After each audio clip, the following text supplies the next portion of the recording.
Buenas noches y bienvenidos a todos. Damos gracias a Dios porque nuevamente podemos, a través, como dijo nuestro hermano, de este medio, de esta plataforma, compartir nuevamente un estudio de la palabra. Hoy solamente se escucha mi voz porque estamos afectados por un proceso gripal y pues vamos a evitar lo bochornoso de ese cuadro antiestético. Así que vamos hoy solamente a utilizar nuestra voz y las diapositivas para poder explicar nuestra lección número 7, que lleva un título curioso, como dijo nuestro hermano Christopher. En Evidencias Cristianas Históricas, hoy veremos la lección si Jesús no era Dios, se merece un Oscar. Sí, ese que está allí a la derecha. Se merece un Oscar de la Academia. Definitivamente, que cuando hablamos de evidencias cristianas históricas y nos enfocamos en Jesús, como ya lo habíamos hecho desde la lección pasada, inmediatamente cobra toda la importancia y toda la relevancia en nuestro curso, porque Él es el centro no solamente de nuestro curso y de nuestra lección esta noche, sino de nuestras vidas y de todo lo que representa el cristianismo. Ahora, todos los que han oído de Jesús se han formado una opinión acerca de él. Para nosotros es el todo, para nosotros es lo más grande y lo más maravilloso. Pero a través de los siglos, las personas han tenido, y desde el tiempo en que Jesús vino a la tierra, incluso podría agregar que desde que se hicieron las profecías acerca del Mesías o acerca de su persona, pues la gente se ha ido formando una idea de acuerdo a veces a sus propias ideas preconcebidas de acuerdo a sus tradiciones, de acuerdo a sus prejuicios, y cuando vino, igual, y ahora que ya no está de la manera en que estuvo durante su ministerio terrenal, pues ni se diga lo que las personas han pensado, han dicho, han escrito, han conjeturado, han inventado acerca de Jesús. Tal circunstancia ha de esperarse porque Jesús no es solamente la persona más famosa en la historia del mundo, sino también la más controversial. Se me ocurre que todas las complejas y confusas teorías acerca de Jesús que casi automáticamente se han estado generando desde el día de su muerte, solamente confirman el pavoroso riesgo que tomó nuestro Dios cuando se estiró en la mesa de disección para ser examinado por todos nosotros, no solamente por los creyentes, sino por los incrédulos, por los enemigos, por aquellos religiosos que debieron entender mejor las profecías y que debieron entender mejor sus enseñanzas porque las escucharon en persona. Un riesgo que aparentemente Dios recibió con agrado. Implícitamente le decía a todo aquel que lo miraba, que lo escuchaba, que trataba con él: examíname, pruébame y luego toma una decisión. Amados, las escrituras también nos invitan a examinar por nuestra cuenta a esta persona que es Jesús y a concluir por nosotros mismos sobre su significado. Pero no podemos permitir que nuestra investigación se enfoque solamente en sus enseñanzas o sus obras, como generalmente sucede. Ante todo, tenemos que enfocar la investigación en su identidad. Obviamente, quién es Cristo es tan importante como lo que Él hizo. El desafío colocado delante de cada generación sucesiva por el testimonio acerca de el Jesús del Nuevo Testamento no es tanto qué enseñó, sino quién es y cuál es su relevancia para nosotros, que es de lo que se trata nuestra lección. De manera que preguntamos en esta introducción a nuestra lección: ¿quién es Jesús? ¿Qué clase de persona es Él? En los labios de alguien más, las afirmaciones de Jesús parecerían ser evidencias de alguien que tiene un egocentrismo brutal, porque Jesús implica claramente que el mundo entero gira alrededor de él y que el destino de todos los hombres depende de que lo rechacen o lo acepten. Entonces, Jesús de veras no encaja en el molde de otros líderes religiosos.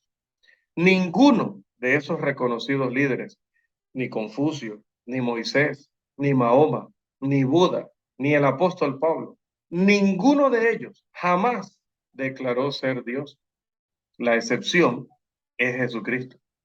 Cristo es el único líder religioso que ha alegado ser deidad y la única persona que ha convencido a gran porción del mundo de que lo es. ¿Cómo podía un hombre hacer pensar a otros que era Dios? Bueno, sus enseñanzas eran superiores, definitivas, muy grandes comparadas con las de Moisés y las de otros profetas. Él nunca agrega apéndices ni revisiones, nunca dio opiniones que eran simplemente adivinanzas o suposiciones, nunca habló con inseguridad. Esto es todo lo contrario a lo que hacen o hacemos los maestros humanos en nuestras enseñanzas. Ahora, por la razón que tengamos delante nuestro a la hora de examinar a Jesús, cuando nos preguntemos qué lo llevó a él directamente a la ejecución tan, bueno, ¿qué puedo decir? Tan cruel, tan sanguinaria, tan detestable como fue la de la cruz. Cuando examinamos cuál fue el motivo o la razón, nos damos cuenta que era precisamente su afirmación sorprendente de que él, el sencillo hijo de un carpintero que se había desarrollado entre las virutas y el aserrín de ese taller de José, era en realidad, según sus palabras, Dios en la carne. Bueno, o por la inspiración de Juan, allá en el capítulo 1 del Evangelio. Entonces, Jesús es presentado de esta manera en la Biblia, dicen algunos, porque, bueno, fue escrita por sus amigos que querían hacer un permanente recordatorio acerca de él. Pero descartar la Biblia entera no equivale a descartar toda la evidencia. Como ya hemos visto desde las lecciones pasadas, hay documentos históricos que mencionan a Jesús con sus obras y sus enseñanzas. Tenemos el testimonio de William Robinson, uno de los eruditos o estudiosos que ha analizado en detalle la vida de Jesús, y él dice, si uno toma un criterio histórico objetivo a esta cuestión, encuentra que la historia secular por lo menos afirma que Jesús vivió en la tierra y que ha sido adorado como Dios. Fundó una iglesia que lo ha adorado por más de 1900 años. Él ha impactado el curso de la historia del mundo. Considérese entonces, en primer lugar, la evidencia basada en el testimonio legal de Jesús en cuanto a su persona. ¿Y a qué me refiero con el testimonio legal? Al testimonio dado durante su juicio en una corte humana. Así que este va a ser nuestro primer punto, las afirmaciones que fueron hechas durante el juicio. Y leemos aquí el texto de Marcos 14, 61 al 64. Si alguien gusta ayudarnos con la lectura, por favor, la tenemos en pantalla. Marcos 14, 61 al 64. Amén, hermanos. Mas él callaba y nada respondía. El sumo sacerdote le volvió a preguntar y le dijo, ¿eres tú el Cristo, el Hijo del bendito? Y Jesús le dijo, yo soy. Y veréis al Hijo del Hombre sentado a la diestra del poder de Dios y viniendo en las nubes del cielo. Entonces el sumo sacerdote, rasgando su vestidura, dijo, ¿qué más necesidad tenemos de testigos? Habéis oído la blasfemia. ¿Qué os parece? Y todos ellos le condenaron, declarándole ser digno de muerte. Amén. Muchas gracias, hermano Carlos. Vamos aquí a citar a una muy reconocida autoridad legal, el juez Gaynor, que es un jurista, un abogado muy reconocido en Nueva York, en su discurso sobre el proceso legal contra Jesús. Él sostiene, con toda razón, que la única acusación que había contra Jesús ante el Sanedrín era la acusación de la blasfemia. Como dice él, está claro, según el relato de cada una de las narrativas en los evangelios, que el delito alegado en contra de Jesús, el cual provocó su juicio y su condenación, fue la blasfemia. Jesús afirmó tener poder sobrenatural, alegato que para un ser humano se considera o se consideraba blasfemia. Y se cita allí Juan capítulo 10, versículo 33. Obviamente la referencia del juez Gaynor aquí es a cuando Jesús se hacía Dios, no a lo que Jesús dijo acerca del templo, como lo podemos ver en otros pasajes.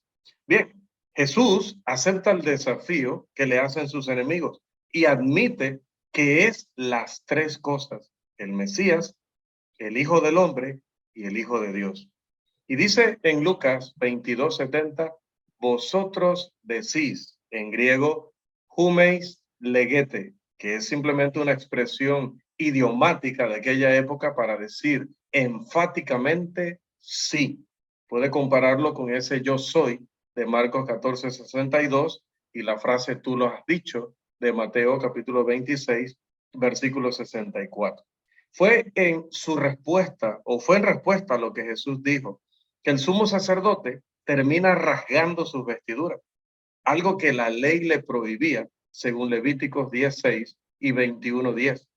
Pero cuando actuaba como juez, la costumbre le exigía expresar su horror cuando alguien expresaba una blasfemia en su presencia. Así quedó manifestado el alivio de este juez, porque no surgía ninguna evidencia fidedigna. Y esa necesidad que había de una evidencia contundente, clara, ahora se había superado, porque ya no era que habían llegado buenos testigos trayendo valga la redundancia, un testimonio que pudiera convencer a todos, que pudiera ayudarles en el proceso y en el final que le querían dar ese proceso, sino que el mismo prisionero se había incriminado con su propia boca. Entonces, comenzamos a ver que el juicio de Jesús no es un juicio rutinario. Irwin Linton, que es un abogado, también habla acerca de esto cuando declara, dice Irving, entre juicios contra criminales, este es único, porque el asunto medular no son las acciones del acusado, sino su identidad. La causa criminal que hicieron contra Cristo, la confesión, tal vez deba llamarse testimonio o aún acto realizado en presencia de la corte, que dio base para que lo hallaran culpable, la interrogación por el gobernador romano y la inscripción y proclamación en su cruz al momento de su ejecución, todos estos aspectos tenían que ver con la cuestión básica de la verdadera identidad y dignidad de Cristo. Como diría Jesús allá en Mateo 22:42, ¿qué pensáis del Cristo? ¿De quién es hijo? Estas declaraciones del señor Linton definitivamente van muy bien orientadas porque de esto se trató. Semejantemente, alguna vez el escéptico Frank Morrison, que luego se convirtió obviamente, dijo que Jesús de Nazaret fue condenado a morir no por las declaraciones de sus acusadores, porque sabemos que se contradecían, que no se ponían de acuerdo, que decían cosas sin sentido. Dice Morrison, sino por la admisión obtenida de él bajo juramento, porque cuando el sumo sacerdote le dice, te conjuro, estaba obligándolo a declarar bajo juramento. Esta inspección del juicio de Jesús debe ser suficiente para darnos la total convicción de que el Salvador confesó su verdadera divinidad delante de sus jueces y que esto llevó al desenlace que tuvo esa historia. Tenemos también otro testimonio interesante porque estamos hablando mucho de lo que es la parte legal del testimonio de Jesús. Y tenemos creo que se dice Simon, aquí tengo a Carlos Simon Greenleaf, quien fuera en su tiempo profesor de leyes en la Universidad de Harvard, siendo él mismo un abogado muy renombrado. Y hablando acerca del juicio de Jesús, él dice, no es fácil identificar sobre cuál base su conducta podría haber sido defendida ante cualquier tribunal, a menos que hubiera sido sobre la de su carácter sobrehumano. No se concibe que ningún abogado hubiera arriesgado su defensa sobre otra base. ¿Qué quiere decir aquí el señor Greenleaf? Que simple y llanamente la única manera de defender a Jesús en ese tribunal hubiera sido demostrar que verdaderamente él era sobrenatural, porque no había otra forma. No había otra forma de defenderlo, porque claro, si el tribunal está asumiendo que él es un simple ser humano, no puede ser lo que él estaba afirmando que era. Por lo tanto, su afirmación era considerada una blasfemia según las leyes, y esa blasfemia tenía que ser castigada con la muerte. Así que cualquier abogado que hubiera intentado salvarlo, hubiera tratado de defenderlo, hubiera tenido que demostrar que él era un ser sobrenatural y no un simple ser humano. Y ese no era el momento, porque ya a partir de allí, él no demostraría ninguno de estos poderes, porque se sometería a sus captores para que hicieran con él como la escritura lo había ya preparado, como su padre lo había permitido y como era el plan. Sabemos que llega a decir allá en el jardín, yo podría llamar a tantas legiones para que vengan a defenderme, legiones de soldados, de ángeles, perdón, pero no lo voy a hacer, tiene que cumplirse la escritura. Ahora, retomando nuestro punto, aunque las respuestas de Jesús a sus jueces toman forma algo diferente cuando la lees en Mateo, cuando la lees en Marcos, cuando la lees en Juan, al final vemos que son todas iguales en su significado, porque estas respuestas en el contexto cultural, en la forma de hablar de esta época, eran todas iguales, eran idénticas. La fórmula de Mateo 6, 26, 64, tú lo has dicho, o la de Lucas 23, 3, tú lo dices, para nosotros pueden sonar como respuestas evasivas, pero evidentemente no tenían esa connotación ante la mente judía de la época de Jesús.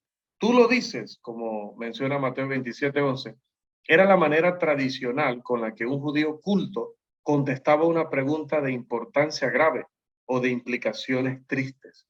La cortesía de esa época prohibía que la persona contestara sí o no de una forma tan seca y tan directa. Así que, definitivamente, hermanos, Jesús estaba en este momento declarando su deidad. Dice en Mateo 26, 64 que él habla acerca del Hijo del Hombre, una expresión que es muy común en sus labios. Y en el mismo lugar habla de estar a la diestra del poder, una expresión idiomática en el hebreo que se refería a la deidad y que muestran que la respuesta que él estaba dando está plenamente de acuerdo con la manera de hablar y con el espíritu de Jesús, según nosotros lo podemos ver en el Nuevo Testamento. Es nuestro maestro el que definitivamente está hablando allí. Hasta puede ser que Jesús aquí, por su manera de expresar las cosas, está también enjuiciando a los que lo estaban interrogando. Pero no se detiene allí, sino que él añade, y además veréis al Hijo del Hombre sentado a la diestra del poder y viniendo con las nubes del cielo. Estoy citando Marcos 14, 62, la segunda parte de este texto. Esa respuesta de Jesús combina Daniel capítulo 7, versículo 13 y el Salmo 110, verso 1. En ese contexto, Hijo del Hombre significa mucho más que un sencillo ser humano.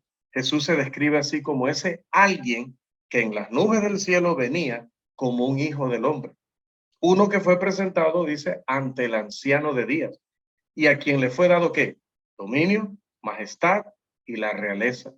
¿Y a quién servían entonces todos los pueblos, naciones y lenguas en un dominio eterno? Según podemos leer en Daniel 7, versículos 13 y 14. Esta afirmación de ser mucho más que un mero ser mortal es probablemente lo que provocó el veredicto de blasfemia por parte de esa corte ante la cual estaba siendo juzgado en ese momento. Implícitamente se entiende, aun cuando no está dicho de manera textual en tantas y cuantas palabras, que en la visión de Daniel, este ser hablaba desde el trono divino. Entonces Jesús relacionó estos dos pasajes bíblicos, Daniel 7, 13 y 14, con el Salmo 110, verso 1, cuando el sumo sacerdote de Israel lo retó a declarar cuál era su identidad, que otra vez es el punto del juicio. Resulta claro, amados, que este es el testimonio que Jesús quiso dar de sí mismo. Fue totalmente intencional. También vemos que los judíos debían haber entendido su respuesta como una afirmación de que efectivamente Él era Dios. Entonces, ellos tenían que encarar dos alternativas ante esta expresión. Uno, que sus declaraciones constituían blasfemia. O dos, que en realidad era Dios. Parece que sus jueces veían el asunto con toda claridad, tan claramente que al tomar la alternativa 1, lo quisieron crucificar, burlándose luego de él con las palabras que encontramos en Mateo 27:43. Ha confiado en Dios porque dijo, soy hijo de Dios.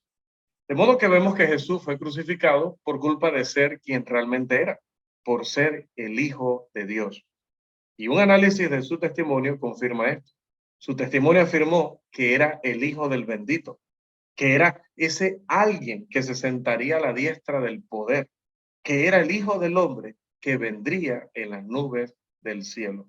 Cuando hablamos, y es importante tener esto en cuenta, cuando hablamos de Jesús en este contexto como el Hijo de Dios y de estas personas burlándose de esa frase, recordemos que no se está hablando en un sentido general, como usted y yo somos hijos de Dios, o como los mismos fariseos o los israelitas en general se consideraban hijos de Dios, sino que entendieron perfectamente que él afirmaba ser hijo de Dios en un sentido, por decirlo así, literal, no era por adopción, no era en un sentido espiritual por haber obedecido o haber las leyes de Dios o por haber nacido en un pueblo que Dios había bendecido, sino que le estaba diciendo literalmente que era de la misma esencia, de la misma naturaleza que nuestro Padre Celestial. Bien, entonces, ¿qué pasa aquí? Que el Sanedrín se percató de los 3 puntos que él estaba presentando y lo sintetizaron en una sola pregunta. En Lucas 22:70 le dicen, entonces, ¿eres tú hijo de Dios? Su pregunta sugirió obviamente una respuesta positiva. Era la equivalente de una declaración por parte de ellos. De modo que Jesús, al ver que ellos estaban haciendo la declaración, simplemente respondió, Lucas 22:70, vosotros decís que yo soy. Y de esta manera, Él los obligó a reconocer su identidad antes de que lo culparan con la pena de muerte. Esta, amados, me parece que era una hábil estrategia por parte del maestro. Moriría no solo por su propia confesión de que era deidad, sino también por la de ellos reconociendo el mismo hecho. Según ellos, no había necesidad de más testimonio. Ellos mismos lo habían escuchado decirlo.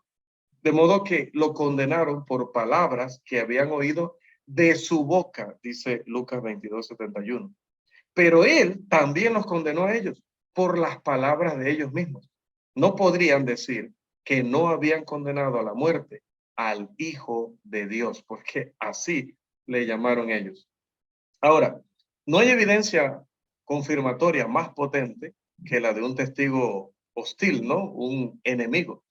Y el hecho de que el Señor afirmó ser deidad es establecido incontestablemente, irrefutablemente, por la acción de sus enemigos. Debemos recordar que los judíos, aunque algunos quisieran verlos así, no eran una tribu de salvajes ignorantes, sino un pueblo altamente civilizado e intensamente religioso. Y era sobre esta misma acusación que sin voto en contra el Sanedrín, de manera unánime, ese gran Consejo Nacional, compuesto por personas que habían estudiado las Escrituras toda su vida, que habían aplicado muchas veces estas leyes en esos juicios, de manera unánime, decía, decidieron que este hombre debía morir. Un Sanedrín que había estado compuesto muchas veces por hombres de la talla de Gamaliel o de su discípulo Saulo de Tarso, gente de esa talla. Y cuando escucharon a Jesús, no pudieron llegar a otra conclusión, sino que él estaba diciendo que era deidad. Pero ya que ellos lo condenaron como un blasfemo por razón de su propia confesión, bueno, también los jueces prueban oficialmente y bajo juramento que Jesús no solamente afirmaba ser rey y Mesías teocrático y el Hijo humano de Dios, como lo podía hacer cualquiera en el pueblo, sino también que él afirmaba ser el Mesías divino y el Hijo unigénito de Dios, como le llamaría el apóstol Juan. Y fue a base de esa confesión que estos señores llegaron a irritarse de tal manera que luego aplicaron entonces todo el peso de la ley, condenándolo a la pena de muerte. Entonces, como resultado de nuestro estudio, hasta aquí podemos concluir con seguridad que Jesús afirmó su deidad y en una manera que todos sus acusadores podían reconocer fácilmente. Los líderes religiosos consideraron estas afirmaciones que él hizo como blasfemas y por lo tanto como culpables, según las leyes y las costumbres hebreas, con la pena de muerte. Crucificaron a Jesús porque, dice Juan 19:7, pretendió ser el Hijo de Dios. Es otra vez una expresión que en los labios de ellos y aplicada a Jesús tenía que ver directamente con decir que era de la misma esencia, que era idéntico al Padre en toda su naturaleza, en todos sus atributos. Esas eran, las declaraciones de Jesús durante el juicio, pero no fueron las únicas. Vamos a considerar a partir de ahora otras declaraciones que Jesús hizo en esa misma línea de que era deidad. Una de ellas es su igualdad con el Padre. En varias ocasiones Jesús afirmó esto y una de ellas se encuentra en Juan capítulo 10, versículos 25 al 33. Quiero leerles solo una porción de ese pasaje. Jesús les contestó: yo y el Padre uno somos. Los judíos volvieron a tomar piedras para apedrearlo. Jesús les respondió: muchas obras os he mostrado de parte del Padre. ¿Por cuál de estas obras me apedreáis? Los judíos les respondieron: no te apedreamos por obra buena, sino por blasfemia, y porque tú, siendo hombre, te haces Dios. Bien, muy importante la forma en que concluyen su acusación. En este relato, los judíos comprendieron claramente que con sus palabras Jesús afirmaba ser divino.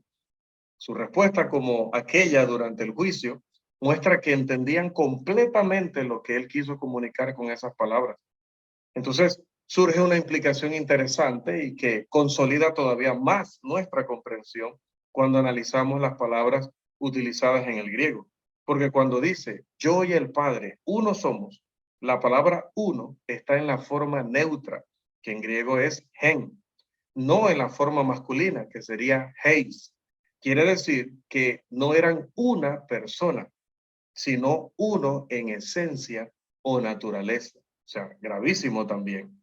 La palabra uno, en ese neutro gen, sugiere unidad de esencia, repito. El Padre y el Hijo comparten unidad de esencia divina, pero permanecen como dos personas distintas en la deidad, según estas palabras de nuestro Señor. Entonces, esta declaración poderosa es el punto culminante de las afirmaciones de Cristo acerca de su relación especial con el Padre y que provocan en los fariseos una ira incontrolable, como mencionábamos. Es evidente entonces que en la mente de los que oyeron esta declaración no había duda de que Jesús afirmó ante ellos ser Dios. Por lo tanto, dice la Escritura, los judíos tomaban la palabra de Jesús como una blasfemia, porque Levíticos 24:16 decía que estas expresiones así se debían considerar y que debían ser castigadas con apedreamiento, espero que se diga así, o lapidación. Pero estos hombres no querían esperar el debido proceso legal. Estaban demasiado alterados, demasiado ofendidos. No estaban preparando la denuncia formal para que las autoridades correspondientes tomaran las acciones debidas. No, en su furor estaban preparándose para ser en uno los jueces y los verdugos. La frase, los judíos volvieron a tomar piedras para apedrearle, que está en Juan 10:31, hace alusión a que antes ya lo habían intentado. Esto en Juan capítulo 8, versículo 59. Entonces, el intento de los judíos de apedrear a Jesús, por lo que consideraron blasfemia, muestra que definitivamente entendieron la enseñanza del maestro, como nosotros la entendemos claramente. Ellos la entendieron igual que nosotros. y no la entienden así hoy, los testigos de Jehová y similares, y no la entendieron o no la quisieron entender algunos a través de la historia. Pero estos enemigos de Jesús estaban muy claros en lo que él quiso decir. Afirmaba ser deidad. Veamos otra declaración. La encontramos en Juan, capítulo 5, los versículos 17 y 18. Les ruego me colaboren con la lectura, por favor.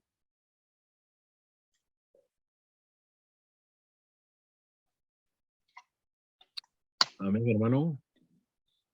Y Jesús les respondió, mi Padre hasta ahora trabaja y yo trabajo.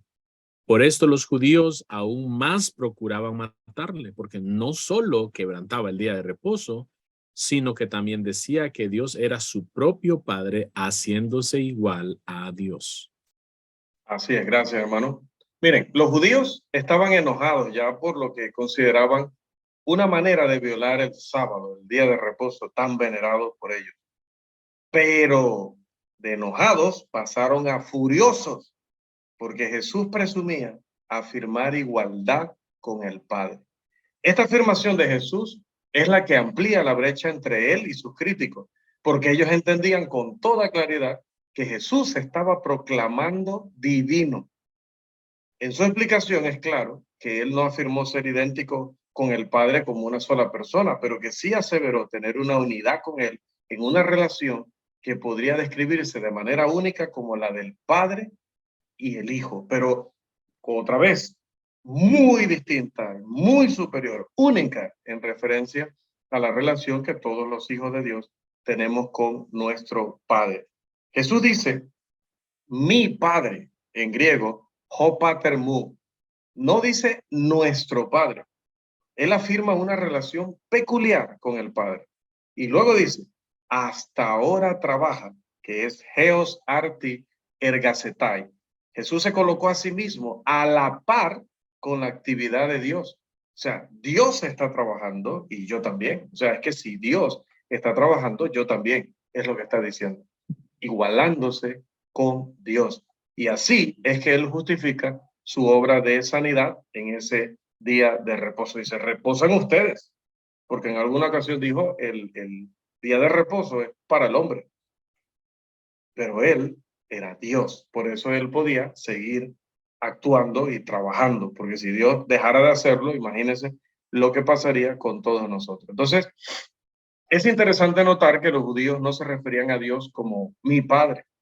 Si lo hacían, siempre agregaban la frase en el cielo para no tratar de dar esa impresión que sí procuró dar Jesús. Pero Jesús no hizo eso. Hizo una afirmación que los judíos no podían interpretar mal cuando él llamó a Dios mi Padre, así de manera particular, porque estaba afirmando definitivamente tener una relación superior a la que tuvo Abraham, a la que tuvo Moisés, a la que tuvo cualquier profeta o personaje del Antiguo Testamento y de cualquiera que estuviera en ese momento frente a él. Tal como el hijo de un padre humano tiene que ser plenamente humano, el Hijo de Dios, en sentido particular, tiene que ser completamente divino, porque el Padre es divino. Y todo lo que el Padre es, lo es el Hijo también. Por eso, lo grave, desde la perspectiva de los enemigos, de lo que dice Jesús. Jesús señala que mientras Dios el Padre sigue trabajando, Él, el Hijo de ese Padre, lo está haciendo también. Nuevamente, vemos que los judíos entendieron la implicación de que Jesús era el Hijo de Dios. Y como resultado de esta declaración, el odio de estas personas se intensificó. Aunque buscaban principalmente maneras de perseguir a Jesús, su deseo de eliminarlo de la escena aumentaba cada día más con cada una de estas expresiones. También encontramos en Jesús el yo soy, el famoso yo soy, y creo que se me quedó fuera en las diapositivas, pero en Juan 8:58, la Biblia dice, les dijo Jesús, Juan 8:58, de cierto os digo, que antes que Abraham fuera, yo soy. Dice otra versión, antes que Abraham existiera, yo soy. Él les dijo, de cierto os digo, que era una expresión que era como el doble amén, que en sí representa el más fuerte juramento Y a través de ese tan fuerte o más fuerte juramento, el Señor se apropia del nombre sagrado, el nombre incomunicable del ser divino. Y los judíos reconocieron el significado que a propósito él quiso comunicar. Y horrorizados por lo que este tipo estaba diciendo, este carpintero, este don nadie, este impostor, entonces buscaban apedrearlo, dice la escritura. ¿Cómo recibieron los judíos esa afirmación? Oye, toda exégesis imparcial de estas palabras tiene que reconocer en ellas una declaración de que Jesús dice que antes de él nacer como hombre ya había existido. Y eso no lo podía decir ningún ser humano en sus cabales o ningún ser humano que entendiera la doctrina bíblica como, otra vez, se le aplica a solo los seres humanos. Bien, la fórmula, ese yo soy, era demasiado poderosa.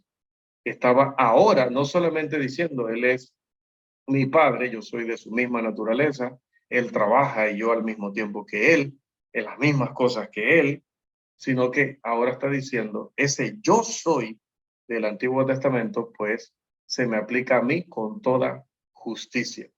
Si nosotros vemos las referencias en el Antiguo Testamento, nos enteramos de que yo soy es el nombre del Dios mismo. En nuestra versión tradicional, el nombre es Jehová. En algunas Biblias es traducido como Señor y algunas pocas pues utilizan otras expresiones. Pero de pasajes del Antiguo Testamento como Éxodo 3:14, Deuteronomio 32:39 o Isaías 43:10, vemos que no es una idea totalmente nueva la que presenta Jesús. Los judíos estaban bien familiarizados con la idea de que Jehová, el Dios que les había dado el Antiguo Testamento, es el eterno, el que existe siempre. Lo que es nuevo para los judíos es que este hijo del carpintero se identificara con esa expresión tan sagrada. Entonces, de las reacciones mencionadas antes, sabemos bien que los judíos comprendieron la referencia de Jesús aquí como una afirmación de que él era deidad absoluta. Sus percepciones los instaban a querer cumplir con la ley mosaica que decía a un hombre que hable así, a un hombre que crea esto y lo diga en público o lo diga pues en cualquier circunstancia donde seas testigo, tienes que apedrearlo. Repetimos, Levítico 24, 13 al 16. En una declaración sencilla, la verdad suprema es revelada acerca del hombre supremo. ¿Cuál? Su preexistencia o su existencia absoluta, lo que solamente se le puede aplicar a Dios mismo.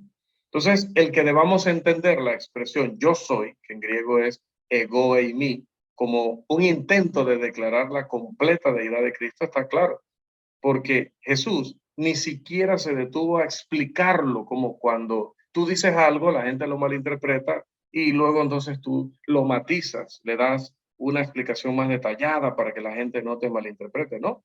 Él no trató de convencer a los judíos de que ellos le habían entendido mal, más bien repitió la afirmación varias veces en varias circunstancias, demostrando que el uso que había hecho de él era a propósito, como lo estamos mencionando.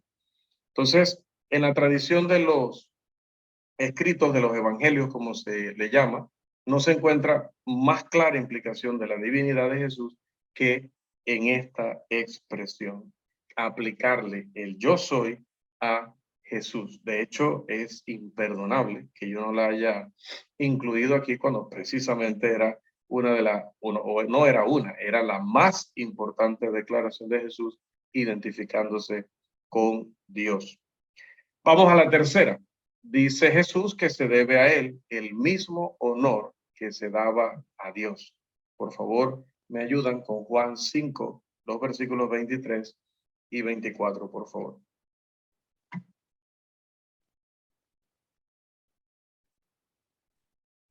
Para que todos honren al Hijo como honran al Padre. El que no honra al Hijo, no honra al Padre que le envió. De cierto os digo, el que oye mi palabra y crea al que me envió, tiene vida eterna, y no vendrá a condenación, mas ha pasado de muerte a vida. Gracias, hermano. En la última parte de este versículo, Jesús lanza una advertencia a los que lo están acusando de blasfemia. Les dice que cuando ellos pronuncian esas críticas abusivas hacia él, en realidad lo están haciendo hacia Dios. Y que es Dios mismo quien está airado por el trato de ellos hacia la persona de Jesús. Entonces vemos también que Jesús afirma el derecho de ser adorado como Dios. De esto se deriva, como dijimos antes, que deshonrar a Jesús equivale a deshonrar a Dios. ¿Cómo no va a estar esta persona o este personaje afirmando directamente que es deidad? Veamos otra más. Para conocer, en Juan 8:19, ellos le dijeron, ¿dónde está tu padre? Respondió Jesús, ni a mí me conocéis, ni a mi padre. Si a mí me conocieseis, también a mi padre conoceríais. Jesús afirmó que el conocerlo y el verlo a él era el equivalente de conocer y ver al Padre. Es decir, Jesús es la revelación perfecta y completa del Padre, porque él es de la esencia del Padre y se relaciona con él de manera especial como su Hijo unigénito. Otra expresión que encontramos es la de creed en mí, que la tenemos en Juan capítulo 14, versículo 1. No se turbe vuestro corazón, creéis en Dios, creed también en mí.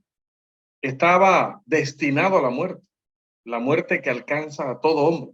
Sin embargo, se atreve a demandar que lo hagan a él el propósito o el objeto de su fe. Hizo de sí mismo la clave para el destino de alguien, de uno. Y claramente declaró que el futuro de ellos dependía de la obra de él.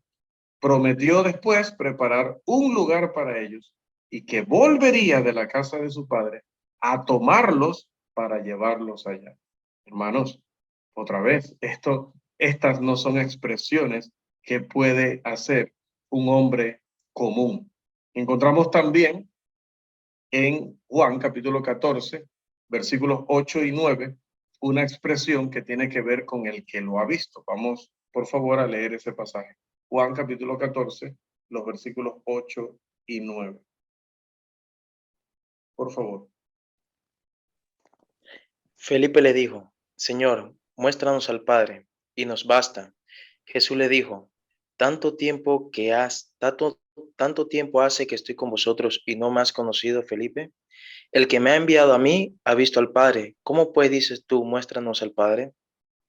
Gracias, hermano. Aquí no voy a comentar porque vemos la misma enseñanza, la misma expresión, la misma osadía, si queremos llamarle así, desde la perspectiva de los enemigos. Recuerden que vimos en el pasaje anterior. Pero además, cuando nos vamos al primer sermón de Jesús, allá, primer sermón público, ¿no? Allá en Mateo capítulo 5, los versículos 20, 22, 26, 28, 32, 34, 44. ¿Qué encontramos allí? Palabras menos, palabras más, pero manteniendo casi siempre la misma expresión. Pero yo os digo. En estos versículos de las Escrituras, Jesús enseña y habla en su propio nombre. Eso no lo hacía ningún rabino. Eso no lo hacía ningún fariseo. Eso no lo hacía ningún saduceo. Eso no lo hacía nadie. Eso no lo hacía ni Moisés. Jesús habla en su propio nombre. Haciéndolo así, elevaba la autoridad de sus palabras directamente al trono que está en el cielo, que es el único que puede decretar leyes espirituales para el hombre. Y en vez de él simplemente repetir lo que decían los profetas, cuando estos siempre proclamaban, así ha dicho Jehová, Jesús no utilizaba esas expresiones. Jesús decía, pero yo os digo. Nunca mostró reticencia ni se disculpaba. No tenía necesidad de corregir, quitar ni modificar nada de lo que dijo. Él pronunció sin error, pronunció inequívocamente las mismísimas palabras de Dios, como dice Juan 3:34. Incluso en Marcos 13:31 llegó a decir, el cielo y la tierra pasarán, pero mis palabras no pasarán. Marcos 13:31. Además, Jesús es adorado como Dios. Si vamos a Mateo 2:11, dice que se postraban ante él desde que nació en adoración. Pero él mismo había dicho en Juan 4:24 que la gente debe adorar a Dios en espíritu y en verdad, a Dios. Y había dicho en Mateo 4:10, al Señor tu Dios adorarás y a Él solo servirás. Pero cuando leemos la historia de Jesús en los evangelios, lo vemos recibiendo adoración sin ningún problema. Si vamos a Mateo 8:2, dice la escritura, y he aquí vino un leproso y se postró ante él y no lo corrigió. Bueno, y no lo corrigió, lo agregué yo, ¿no? O sea, el comentario, quiero decir. También en Juan 9:35-39, el hombre que nació ciego después de ser sanado, se postra y le adora. Y nuevamente Jesús no le corrige. Si vamos a Mateo capítulo 14, versículo 33, los discípulos le adoraron diciendo, verdaderamente eres hijo de Dios. Dice literalmente eso. Y también cuando vamos a un pasaje muy clásico, que es el de Juan 20:27-29, la escritura dice, luego dijo a Tomás, pon tu dedo aquí y mira mis manos, pon acá tu mano y métela en mi costado, y no seas incrédulo, sino creyente. Entonces Tomás respondió y le dijo, Señor mío y Dios mío. Jesús le dijo, porque me has visto, has creído. Bienaventurados los que no ven y creen. Entonces allí encontramos a Jesús en un momento en que uno de sus discípulos le llama Señor y le llama Dios y no le corrige. No le dice como dijo Pedro, como dijo Juan, como dijo algún otro profeta en su momento, y el mismo Jesús dice que la adoración solo se le da a Dios. No se los dice en este momento, sino que recibe la adoración porque sabe que Él tiene todo el derecho a ser adorado por los hombres. Esto, otra vez, no lo podría hacer ningún líder religioso, no lo podría hacer ningún profeta, no lo podría hacer ningún ser humano si no se considerara a sí mismo divino. Y obviamente, si una persona se considera en ese nivel, tendríamos que indagar en él el por qué. Porque hasta ahorita estamos viendo lo que él dice, lo que él cree. Luego estaremos viendo con más detalle algunas de las razones y motivos por los cuales él decía esto y los medios por los cuales lo estableció de manera contundente e innegable. Voy a activar aquí la cámara porque creo que